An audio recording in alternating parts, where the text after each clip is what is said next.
ನನ್ನ ಸಮಸ್ತ ಕರ್ನಾಟಕ ಜನತೆಗೆ ಈ ನಿಮ್ಮ ಅಭಿಷೇಕ್ ಮಾಡುವ ನಮಸ್ಕಾರಗಳು. ಇವತ್ತಿನ ವಿಡಿಯೋಲಿ ನಾನು ರೀಸೆಂಟಾಗಿ ಮಾರ್ಕ್ ಮೂವಿಗೆ ಹೋಗಿದ್ದೆ. ಅದ್ರ ಬಗ್ಗೆ ತಿಳಿಸ್ಕೊಡ್ತಾ ಇದ್ದೀನಿ. ನಾವು ಮಾರ್ಕ್ ಮೂವಿ ನೋಡಬೇಕು ಅಂದ್ಬಿಟ್ಟು ಬಂಗಾರಪೇಟೆಯಲ್ಲಿರೋ ವಿಜಯ ಚಿತ್ರಮಂದಿರಕ್ಕೆ ವಿಸಿಟ್ ಮಾಡಿದ್ವಿ. ಇದು ರೀಕನ್ಸ್ಟ್ರಕ್ಷನ್ ಎಲ್ಲ ಆಗಿ ಲೈಕ್ ಮಲ್ಟಿಪ್ಲೆಕ್ಸಲ್ಲಿ ಯಾವ ಥರ ಸ್ಕ್ರೀನ್ ಇದೆಯೋ, ಲೈಕ್ ಸೌಂಡ್ ಎಫೆಕ್ಟ್ಸ್ ಇದೆಯೋ ಆ ಥರ ರೆಡಿ ಮಾಡಿದ್ದಾರೆ. ತುಂಬಾ ಚೆನ್ನಾಗಿದೆ ಚಿತ್ರಮಂದಿರ. ಅದಕ್ಕೆ ನಾವು ವಿಸಿಟ್ ಮಾಡಿದ್ದು ವಿಜಯ್ ಚಿತ್ರಮಂದಿರ. ಲೈಕ್ ನಿಮಗೆ ಮಲ್ಟಿಪ್ಲೆಕ್ಸಲ್ಲಿ ಯಾವ ರೀತಿ ಫೀಲ್ ಕೊಡುತ್ತೋ ಅದೇ ಥರ ಫೀಲು ಇಲ್ಲಿ ಕೊಡುತ್ತೆ. ನಾವು ವಿಸಿಟ್ ಮಾಡಿ ನಾನು ಎಕ್ಸ್ಪೀರಿಯೆನ್ಸ್ ಮಾಡಿ ವಿಡಿಯೋ ಮಾಡ್ತಾ ಇರೋದು.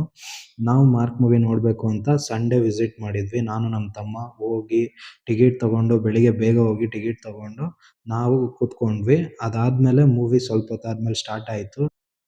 ಟಿಕೆಟ್ ಪ್ರೈಸ್ ಬಂದ್ಬಿಟ್ಟು 200 ರುಪೀಸು. ನಾವು ಹೋಗಿ ನಮ್ಮ ಸೀಟಲ್ಲಿ ಕೂತ್ಕೊಂಡ್ವಿ. ಅದಾದಮೇಲೆ ಮೂವಿ ಸ್ವಲ್ಪ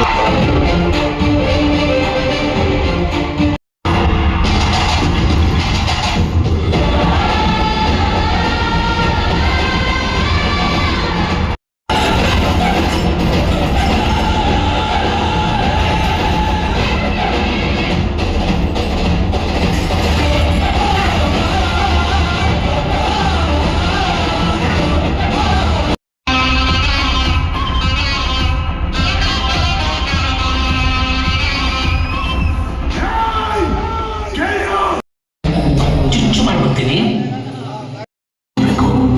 ಯಾಕೆಂದ್ರೆ ಅವ್ರ ಕಣ್ ಮುಂದೆ ಬಂದಿದ್ದಾಗ ಅವ್ರ ಕನ್ಸಲ್ಲ.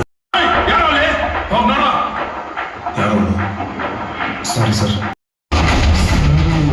ಸಸ್ಪೆನ್ಷನ್ ರೂಲ್ಸ್ನ ಫಾಲೋ ಮಾಡೋರು ಮಾತ್ರ duty suspension. ರೂಲ್ಸ್ನ ಮುಟ್ಟಾಕೊಂಡ್ರೆ suspension ಡ್ಯೂಟಿನೇ.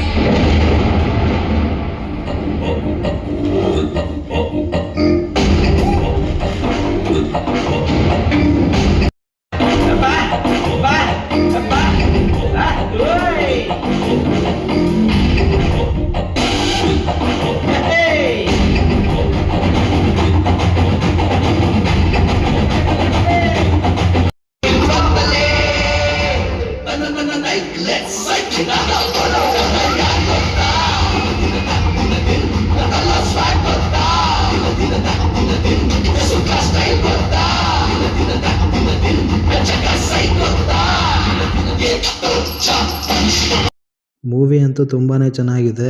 Kichcha Sudeep ಅವ್ರ ಆ್ಯಕ್ಟಿಂಗು ಪ್ರತಿಯೊಂದು ಸೀನು ತುಂಬಾ ಚೆನ್ನಾಗಿದೆ. ಒಂದು ಯೂನಿಕ್ ಕಾನ್ಸೆಪ್ಟು, ಯೂನಿಕ್ ಸ್ಟೋರಿ ತುಂಬಾ ಚೆನ್ನಾಗಿದೆ. ದಯವಿಟ್ಟು ಎಲ್ಲ ಕರ್ನಾಟಕದ ಜನತೆನೂ ಆದಷ್ಟು ಬೇಗ ಮಾರ್ಕ್ ಮೂವಿನ ಥಿಯೇಟ್ರಲ್ಲೇ ಹೋಗಿ ನೋಡಬೇಕಾಗಿ ತಮ್ಮಲ್ಲಿ ವಿನಂತಿ. ಇದಾಗಿತ್ತು ಇವತ್ತಿನ video. Please follow and share. Thank you for